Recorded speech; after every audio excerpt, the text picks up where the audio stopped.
Okay, we come to the final video in our UCAT training series, video 10 on the situational judgment section. So again, all these resources are coming from the UCAT website, link in the description. Do go and have a look. They're a fantastic resource for all the things of working with the portal and the online calculator, the whole 9 yards. And all these examples are coming directly from them. So this is the section that most students report they feel is the most arbitrary. They feel it's because it is judgment, right? That actually the answers could be argued a number of different ways.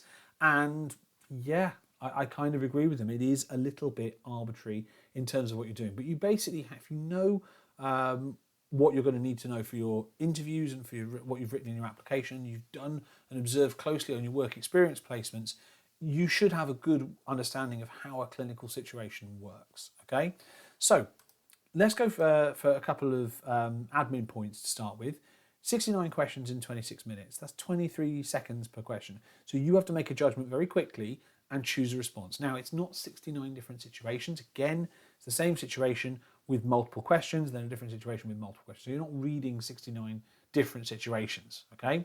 You're asked to rate the appropriateness of a response, but because there is this variation, this subjectivity, there's partial credit given to adjacent answers to what the question setters deem to be the correct one.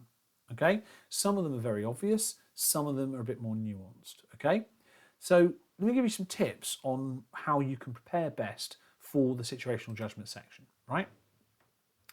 Generally, they will test the idea that patient safety is of paramount importance. Whatever you're doing in a clinic, patient safety is really, really important, okay? Knowing your medical ethics, your 4 pillars of medical ethics, will help you a great deal. And if you don't know what I mean by the 4 pillars of medical ethics, why are you watching these videos? You're not a credible candidate for medicine, right? Go away and look that up. They're here on the side here. They're here on the side here. Autonomy, beneficence, non-maleficence, and justice. So go away and look into what those are, because a lot of these situational judgments can draw on those 4 pillars, okay? Teamwork is another key theme they draw out. Teamwork is key, as is chain of command. Knowing what you know and what you don't as maybe a medical student, a dental student, is really important. And knowing when to bring in another team member or when to hand up the chain of command is really important. Okay, so let's dive in and look at some example questions. Okay, but again with this, practice, practice, practice, looking at those things, safety, ethics, teamwork, chain of command, and honesty will really help you, okay? So in this example, we're looking dental, okay? Hello, dentists. I know we don't talk to you much, but welcome anyway, right? So Serena is a dental student who is shadowing a senior dentist, Mr. Wardet. Mr. Wardet is replacing a filling for a patient using a brand new tool. The tool is different to the one Serena conducted her training on at university. A few days later, another patient requires a filling replacement and Mr. Wardet asks Serena to conduct the procedure while he supervises. She's not confident in her ability to use the new tool. Okay, how important is it to take into account are the following considerations for Serena, right, when deciding how to respond to the situation? Now, these are 3 separate questions I've put on the screen here, right? And you need to rate each one as very important, important, minor importance, or not important at all. So, how important is it for Serena that Mr. Wardet may not be aware of what tool she's trained on at university? Okay, that she's never conducted the procedure using the new tool before, that the new tool may be more effective.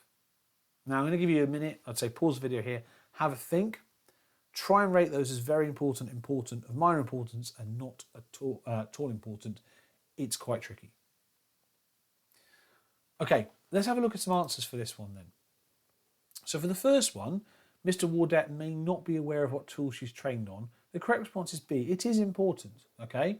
So Serena may have been trained in the procedure, but not on this tool. So it's really important. So it is important that both Mr. Wardet and Serena are responsible for her patient safety. So there's that tip again, right? If it's Serena's responsibility to discuss her expertise and her limitations with her clinical supervisors, just as the clinical supervisor's responsibility to ensure that the student is competent before asking them to carry out a task. They can then agree a joint action plan to develop competency with the tool. For example, Serena watching a few more procedures using the new tool and conducting a joint treatment with the tool, and then Serena carrying out the treatment under Mr. Wardet's supervision. And this again is a relatively common thing. Universities are obviously quite large. They've got a lot of students that come through. Maybe they don't change their equipment as regularly as private clinics would do. So having an older, more out-of-date set of equipment in universities is absolutely par for the course, okay? And then coming into a new clinic with a new set of kit and going, actually, well, I did it with a different one, happens in any clinical scenario. So it is important, okay? Because obviously it's relevant to patient safety. The next one, that she never conducted the procedure using the new tool before, is clearly very important, right? Again, thinking about patient safety, right? You're not going to put a student who's never used a tool straight into a surgical procedure, an invasive procedure with a patient, okay? That's very important because both Mr. Wardette and Serena are responsible for ensuring patient safety. Serena needs to communicate her lack of experience honestly, so there's that tip about giving an honest answer. That Mr. Wardette's aware of her limitations as what skills she needs to support her develop, right?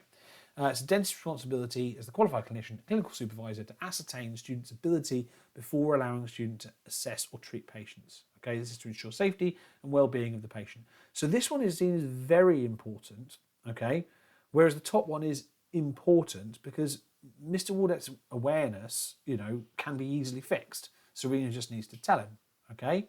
The fact that she's never done it before and might be put in that situation is very important, okay? There will be new equipment, there will be new tools in clinics, and students on placement will have to learn how to use them, right?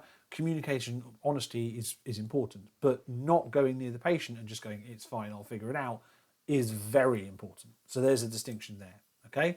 The new tool may be effective. Now, the temptation here is to see that one and go, doesn't matter, right? It doesn't matter at all. It's of low importance. However, right, again, thinking about clinical outcomes, this one is rated as very important because are you going to go, well, okay, fair enough, we've got this really good tool that's going to have a better outcome for the patient, but you're not trained on it, so here's the old one, which we know will be worse. That doesn't seem right in terms of patient outcome, right? Very important because all parties concerned need to focus on what's best for the patient. If the new tool is more effective, it should be an option offered to the patient with evidence about its efficacy being discussed so the patient can make an informed choice. Okay, so Mr. Wardette is the dentist and Serena is the trainee, so they need to be able to utilise the tool in the best interest of the patient. So again, it is pretty arbitrary, but if you keep those tips I gave you in mind, right, that we're talking about patient safety, honest communication, medical ethics, teamwork and chain of command, you shouldn't go far wrong. And that's 10 videos. That's how to do a UCAT. The top tip I've got for you now is just practice, practice, practice, and get that slot booked in the slot that you want. Thanks very much. Good luck. Any questions you've got, put them in the comments and I might make some more videos to answer.